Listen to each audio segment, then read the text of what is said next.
다단계 사업, 이른바 피라미드 사업으로도 불리는데요. 우리나라도 그렇지만 어느 나라에서든 이런 피라미드 사업은 그다지 시선이 좋지 못합니다. 우리나라에도 굉장히 많은 다단계 업체들이 존재하는데요. 오늘은 그런 다단계 업체 중에서도 국내 최초의 국산 다단계 업체로 알려진 산용산업, 그리고 이들이 낳은 희대의 사기꾼 2명에 관해 말해보려 합니다.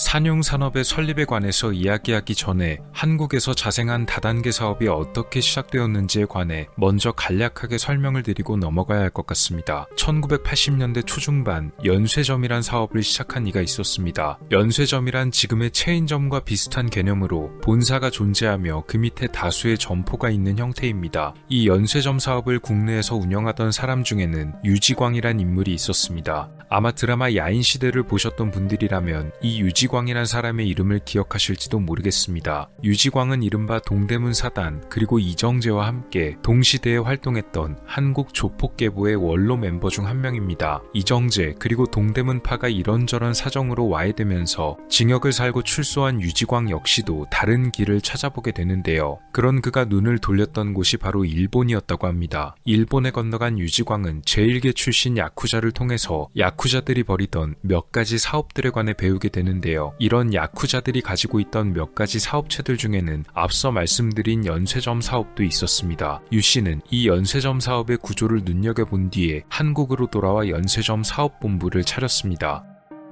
생각보다 이 연쇄점 사업이 잘 되었던 모양입니다. 수도권 지역을 비롯해 여러 곳에 지점을 내면서 약 200여 개의 연쇄점 사업을 운영했었다고 하는데요. 함께 일하던 사람들 중에는 유지광이 평소 총애하던 사람이자 연쇄점의 지부장을 맡고 있던 최모 씨도 있었습니다. 나중에 유지광은 이 최 씨를 일본에 직접 데려가서 야쿠자 나가사키 구미의 두목과 만남을 갖도록 주선해줍니다. 이 나가사키 구미는 또 한 가지 특별한 사업체를 가지고 있었는데요. 그것은 바로 다단계 사업이었다고 합니다. 이들이 운영하던 업체의 이름은 바로 재팬라이프란 곳이었습니다. 이 재팬라이프에서 판매 중인 물건은 자석으로 된 물건들이었는데요. 자석이 들어간 담요인 자석료, 그리고 자석 귀걸이 등이었습니다. 나가사키 구미는 일본 시장으로만 만족하고 싶지 않았던 듯합니다. 이들은 최 씨에게 한국에도 진출하고 싶다는 의사를 피력하고 당연히 최 씨에게도 섭섭하지 않게 이른바 수수료를 주겠다고 말합니다. 그러나 자신과 함께 일하던 유 씨를 제치고 최 씨가 독단적으로 결정할 수는 없는 일이었습니다. 최 씨도 나가사키 구미의 제안이 탐이 나기는 했지만 의리상 어쨌든 한 발 물러날 수밖에 없었다고 하네요. 그러던 어느 날 모든 것이 변하는 계기가 찾아옵니다. 1988년 유지광이 심근경색으로 인해 눈을 감게 되면서 연쇄점 사업의 주인이 공석이 되었던 것인데요. 유지광이 아끼던 인물이자 사실상 오른팔이었던 최 씨가 자연스럽게 공석을 차지하며 연쇄점 사업의 주인이 되었고, 연쇄점 사업을 차지한 최 씨는 나가사키 구미와 연락을 취해서 연쇄점 사업을 재팬라이프 코리아로 바꾸게 됩니다. 나중에 이 재팬라이프 코리아는 산용산업으로 알려지게 되고 바로 이 산용산업이 국내 다단계 업계의 시초가 됩니다. 이 산용산업의 주요 판매 물품은 말씀드렸던 자석 제품들, 자석료와 자석 귀걸이 등이 주를 이뤘습니다. 이들이 판매자가 될 사람들을 끌어들인 방법은 이렇습니다. A란 사람이 약 270만원을 주고 자석료를 하나 사면 회원이 되고, A가 또 다른 사람인 B에게 산용산업을 소개해준 다음 B가 A를 통해 자석료를 구매하면 A는 15%의 수수료를 받게 됩니다. 그리고 B 역시도 마찬가지로 다른 사람을 끌어들여서 자석료를 팔게 되면 똑같이 수수료를 받게 되는데요. 이런 식으로 해서 A가 4명 이상의 회원을 모집하게 되면 A는 일반 회원에서 에이전트 직급으로 올라가게 되고, 점점 성과가 좋아지면 대리점 하나를 맡게 된다는 것입니다. 그래서 그렇게 대리점들의 팀장, 이른바 총판직에 오르면 굳이 본인이 나서서 영업을 하지 않아도 다른 회원들의 영업을 통해 수수료를 받게 되는 형식입니다. 가만히 앉아서도 큰 돈을 벌어들일 수가 있다고 하니 이에 혹한 많은 사람들이 산용산업에 몰려들었다고 하는데요. 산용산업은 판매직에 지원한 사람들을 전부 모아서 몇 달 동안 강제로 멀리 떨어진 곳에서 합숙을 하는 등 거의 세뇌 수준으로 교육을 시켰다고 합니다. 이렇게 판매원이 된 사람들 중에는 승진을 위해서 사실 본인이 비싼 자석료를 몇 개씩이나 구매하고선 가상의 회원을 만들어내는 사례들도 있었다고 하네요. 퇴직금이나 월급을 모아서 이곳에 가입한 사람들도 있었다고 합니다. 당연히 문제는 금방 터질 수밖에 없었는데요. 사람이 많아지면 많아질수록 오히려 진급 공급은 어려워졌고 그마저도 물건조차 제대로 오지 않거나 혹은 상태가 좋지 못한 불량품이 대단히 많았다고 합니다. 또 대리점을 약속하던 본사의 약속 역시도 거짓이었습니다. 대리점을 낼 때 본사에서 돈을 내줄 것처럼 말했지만 실제로는 사무실을 내려면 직접 돈을 내야 하는, 사실상 본인이 오히려 더 손해를 보는 구조였습니다.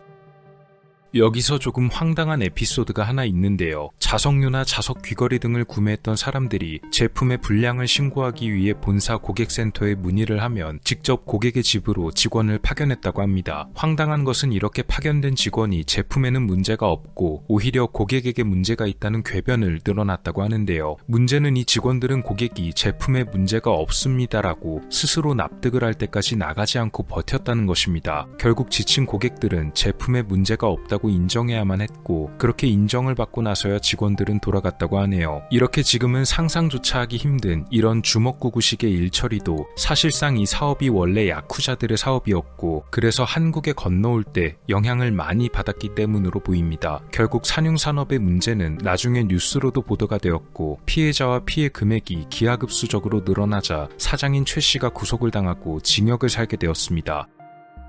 최 씨는 옥중에서 사업 운영이 어려워지게 되자 다른 사람에게 산융산업 본사를 물려주게 되는데요. 이때 산융산업을 물려받았던 것은 산융산업의 위장계열사 사장을 맡던 이모 씨였습니다. 이 씨 역시도 산융산업을 물려받아서 하던 대로 비슷하게 다단계업을 꾸려나간 것으로 보이는데요. 그러던 1992년 4월에 산융산업에 큰 사건이 하나 터집니다. 바로 이들이 대규모 탈세를 저지른 것이 들통났기 때문입니다. 이 과정에서 산융산업이 벌인 횡포 역시 밝혀집니다. 는데요. 이들이 팔던 140만원 내지 최대 270만원에 달하는 자석류는 사실 원가 40만원밖에 안 하는 물건이었던 것입니다. 그마저도 상태가 안 좋은 것의 원가는 겨우 20만원 정도였다고 하는데요. 이를 통해 많은 수익을 냈지만 매출액을 속여서 신고하고 수십억 원의 세금을 탈세한 혐의가 밝혀진 것입니다. 이 과정에서 이들은 산융산업이란 이름의 이미지가 좋지 않게 되자 1993년 숭민코리아로 새롭게 이름을 바꾸고 여러 분야로 사업을 넓히면서 나중에는 숭민그룹이 되었습니다. 혹은 줄여서 영어 약자 SMK로 부르기도 했었습니다. 숭민그룹은 당시 본인들이 가지고 있었던 사회적으로 부정적인 이미지를 희석하기 위해 여러 노력을 기울였는데요. 이런 일환들 중에는 스포츠를 이용한 마케팅이 있었습니다. 여러 스포츠협회에 재정적인 후원을 보내고 직접 스포츠 업계에 뛰어들기도 했었다고 합니다. 또 이들이 벌인 마케팅 중에는 이른바 애국 마케팅도 있었는데요. 해외 다단계 이용 말고 국산 다단계 이용해서 애국하자는 어떻게 보면 참 황당한 내용이었다고도 합니다. 이런 와중에 90년대 후반 터졌던 IMF 사태는 국가적으로 매우 비극적인 사건이었지만 오히려 숭민그룹에는 호재가 되었던 사태였습니다. 졸지에 강제로 퇴직을 당하게 되어버린 사람들이 마지막 동아줄을 잡는 심정으로 다단계에 뛰어들면서 숭민그룹이 때 아닌 호황을 누리게 되었던 것인데요. 그러나 숭민그룹 역시도 경영난을 피할 수가 없었습니다. 설상가상으로 그룹 회장이었던 이 씨 역시도 2002년도에 사기 및 갈취 혐의 등으로 피소가 되어 구속을 당하게 되고 이때 숭민그룹이 한번 크게 휘청입니다. 하지만 나중에 다단계 관련 혐의는 무죄를 선고받고 징역 1년에 집행유예 2년을 선고받습니다. 결국 숭민그룹은 이런저런 악명이 널리 알려지게 된 끝에 2004년 부도를 내고 도산하며 역사 속으로 사라집니다. 하지만 숭민그룹이 무너지고 난 뒤에도 이런 비극적인 다단계 이야기는 끝이 나지 않았습니다. 이때부터 또 다른 인물들이 등장하게 되는데요. 숭민그룹의 이 회장이 산융산업의 영업부장으로 근무하던 시절 이 회장의 밑에서 일을 좀 배웠던 사람들이 있었습니다. 이들은 나중에 이 회장이 산융산업의 사장이 되었을 때 그의 오른팔로 일하며 함께 회사를 키웠던 사람들이었는데요. 그게 바로 한국을 뒤흔들었던 희대의 사기꾼들인 주수도 그리고 조이팔 두 사람이었습니다. 말씀드렸듯이 이들은 산융산업에서 일을 하면서 다단계라는 것의 개념에 관해서 배우게 되고 이 회장과 함께 일하며 수많은 사람을 설득하는 화법 그리고 법에 저촉되지 않게 돌려 말하는 방법 등을 배우면서 조금씩 거물 사기꾼이 될 조짐을 보였다고 합니다. 그리고 이 두 사람은 아시다시피 아주 큰 사건들을 터뜨립니다. 주수도는 원래 학원 강사로 이름을 좀 날렸다고 합니다. 본인 주장으로는 서울대 영문학과를 중퇴했다고 하지만 검증된 것은 없었던 것으로 보입니다. 주수도는 학원 강사로도 일하기도 했었고 자기가 직접 학원을 차리기도 했던 것으로 보이는데요. 나중에 어느 정치인과 인연이 트게 되면서 정치 쪽으로도 발을 들여보려 했지만 크게 어긋나게 되며 가진 재산 대부분을 잃게 되었다고 합니다. 주수도 본인이 밝힌 이력들 자체가 워낙 앞뒤가 맞지 않고 사실 확인이 된 부분이 없어서 간략하게 말씀드리는 점 양해 바랍니다. 그래서 돈이 궁하던 그가 취직을 한 곳이 바로 산용산업, 주 씨는 당시 위장계열사 사장을 맡던 이 씨의 밑에서 영업을 배우고 나중에는 영업 부장의 자리에까지 오르게 되는데 시간이 흐른 뒤 숙민그룹이 어마어마하게 돈을 버는 걸 보면서 자신도 나중에 독립해서 자신만의 사업을 하겠다고 생각했다네요. 물론 제대로 된 사업이 아닌 또 다른 다단계였습니다.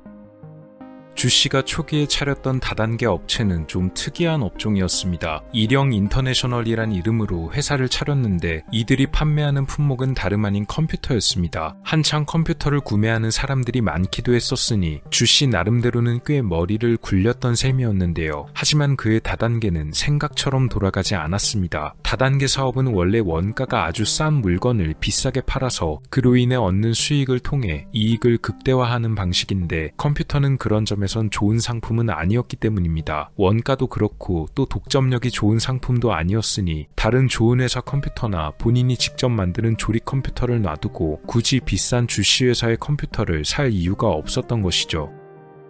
결국 주수도는 이렇게 한번 사업을 실패하고 나서 2000년대 초반에 또 다른 회사를 하나 차립니다. 이 회사가 바로 그 주수도의 악명 높은 JU 네트워크입니다. JU 네트워크가 내세운 다단계 방법은 꽤 참신했는데 소비생활 공유 마케팅이란 이름을 내걸은 방식이었습니다. 간단히 말해서 소비 자체가 판매가 된다는 개념으로 소비만 해도 250%의 수당을 준다는 파격적인 내용이었다고 하네요. 당연히 꽤 많은 사람들이 가입을 하게 됩니다. 2004년에는 연매출 조단위까지 기록하게 되면서 다단계 업체로서는 상당한 자리에까지 오르게 되는데요. 어쨌든 정말로 제품을 소비만 해도 배당금이 돌아갔으니 사람들이 너도 나도 JU 네트워크에 가입했기 때문입니다. 그런데 사실 이것은 실제로 배당금이 돌아가는 것이 아니고 회원에게 돌아갈 배당금을 다른 회원들의 가입비 등을 통해 메꾸는 쉽게 말해 돌려막기식의 운영이었다고 합니다. 그러니까 사실상 다단계의 탈을 쓴 폰지 사기였던 셈이었습니다. 나중에 점점 회사의 경영 자체가 어려워지게 되자 주 씨는 결국 여러 가지 방법을 모색하는데요. 리조트 사업을 한다며 제주도에 땅을 구입하기도 하고 수십 년 전에 광맥이 끊겨서 폐쇄가 되어버린 금광을 큰돈을 주고 사들여 여러 방법을 계획했다고 하지만 조사 결과 모두가 실패로 돌아간 투자였다고 합니다. 주수도가 벌였던 다단계 및 사기 피해 금액은 약 2조 원대, 그는 2007년 징역 12년을 확정받았는데요. 놀랍게도 감옥 안에서도 자기 측근과 지인들을 이용해서 또 다른 다단계 업체를 운영해 수많은 피해자를 양산하고 그 과정에서 천억대의 금액을 챙긴 것까지 밝혀집니다. 이로 인해 2020년에 징역 10년이 더 추가되었다고 하네요. 조이팔의 경우는 2004년도부터 두각을 드러냈다고 합니다. 그는 BMC라는 이름의 회사를 세웠는데요. BMC는 영어로 빅 마운틴 컴퍼니의 약자로 큰 산과 같은 회사란 뜻으로 지은 이름이었다고 합니다. 그가 저지른 사기는 다단계 사업보다는 오히려 폰지 사기에 더 가까운 형태였다고 하는데요. 조이팔의 회사는 명목상 의료기구 임대 사업을 하는 회사였다고 합니다. 말은 임대 사업이지만 실제로는 이른바 역렌탈 사업 개념이었는데요. 이 역렌탈 사업은 구매자가 의료기구를 구매하면 그 구매된 의료기구를 조이팔의 회사가 다른 곳에 임대해주고 고정적으로 임대료를 구매자에게 지급한다는 방식이었습니다. 조이팔이 상당히 머리를 잘 썼던 부분이었는데요. 이름만 들었을 때는 의료기구다 보니까 구매자들은 비싼 가격이어도 선뜻 의심을 하지 않았고 자기가 구매한 기구를 다른 곳에 임대해줘서 수익을 낸다고 하니 당시로서는 생소한 시스템이어서 사람들이 속아 넘어갔습니다. 또 임대 수수료 역시도 35%로 꽤 높은 편이었다고 하네요. 그래서 이렇게 고수익 임대료란 말로 사람을 끌어들였는데 그는 여기서 교묘하게 지역별로 다른 이름을 가진 법인을 세웠습니다. 그래서 간혹 회원들 중에는 지역마다 다른 이름 때문에 자기가 계약할 때 조이팔 회사에 또 속는 줄도 모르고 중복으로 가입하는 경우도 덜어 있었다고 하네요. 조이팔은 나중에 취급하는 상품을 의료기구뿐만이 아닌 찜질방 등으로 확대하며 많은 돈을 벌어들였습니다. 회원들에게는 실제로 초반에 배당금이 돌아가긴 돌아갔다고 합니다. 물론 앞서 말씀드렸듯이 실제로 임대 비용이 그만큼 나온 건 아니고 먼저 가입한 회원에게 나중에 기구를 구매한 회원의 돈을 떼어주는 돌려막기 폰지 사기 형태로 수익 배분이 이루어졌다고 하네요. 배당금이 늦어져도 의심하는 회원들은 적은 편이었다고 하는데 이유는 그동안 받았던 배당금이 꽤 고수익이었기 때문에 이로 인한 기대감으로 조이팔을 사기꾼으로 생각하지 않았다고 합니다. 게다가 조이팔은 유명 인사들까지 섭외해 홍보에 활용해서 투자자, 회원들의 의심을 공들여 지우기까지 했는데요. 그러면서도 조이팔은 언제든지 문제가 생기면 도망칠 수 있게 여러 가지 준비를 치밀하게 계획해놨다고 합니다. 그리고 경찰과 검찰 쪽에도 인맥을 형성해 놓으면서 수사망을 어떻게든 피하려는 노력까지도 벌였는데요. 2008년 이제 때가 되었다고 생각한 그는 전산 자료를 파기하고 현금으로 미리 준비한 개인 자산을 들고 달아납니다. 그해 12월 그는 중국으로 밀항해 완전히 종적을 감추게 되는데요. 조이팔로 인해 벌어진 피해 금액은 대구와 부산 지역만 약 1조 원, 서울과 수도권에서는 약 1조 2천억, 전국적인 규모로 봤을 땐 최소 4조 원대로 추산되었습니다. 수많은 피해자들이 양산되었는데요. 밀항에 성공한 조이팔은 중국에서 호화 생활을 벌였다고 합니다. 조이팔하면 역시 그의 죽음 이야기를 빼놓을 수가 없겠는데요. 2012년 5월 경찰에서는 조이팔이 숨졌음을 발표합니다. 그가 이미 2011년 12월에 급성 심근경색으로 숨졌다는 것입니다. 장례식 동영상까지도 공개가 되었는데요. 오히려 동영상이 공개되자 많은 사람들이 의문을 더 품게 됩니다. 조이팔이 안치되어 있던 관은 보통의 관과는 다르게 투명했는데 굳이 투명한 관을 써서 조이팔을 일부러 보여줌으로써 그가 숨졌다는 것을 부각시키려는 의도가 다분하다는 것입니다. 마치 모두에게 제발 믿어달라는 것처럼 말입니다. 또한 주변 사람들이 말한 숨진 시기도 각자 달랐는데요. 조이팔의 오른팔이었던 강모 씨는 2011년 12월로 말했지만 그의 피해자들이 조이팔이 묵었던 호텔에 문의하자 2011년 12월에 한국인이 숨진 일은 없다는 말이 돌아왔다고 합니다. 또 조이팔의 아들은 2011년 11월이라고 말했는데요. 그러니까 그가 숨진 시기에 관해서 주변 사람들도 말이 다르고 호텔에서는 아예 해당 시기의 사실 자체를 부정했던 것입니다. 어떻게 한 인물의 죽음에 대해서 사람들이 말하는 시기가 다르고 혹은 아예 그런 사실조차 없었다는 답변이 돌아왔던 것일까요? 피해자 모임 대표의 인터뷰에 따르면 조이팔은 2008년부터 이미 도주를 계획하고 중국 쪽에 투자를 하고 있었다고 하는데요. 중국 쪽에 땅도 사두고 공장도 지어두고 하면서 도피하고 그곳에서 오래 지낼 계획을 세웠던 것입니다. 실제로 조이팔을 중국에서 목격했다는 목격담이 여럿 들려오면서 조이팔이 여전히 살아있을 가능성이 높다는 주장도 제기됩니다. 여전히 그의 행방은 의문으로 남아 있습니다.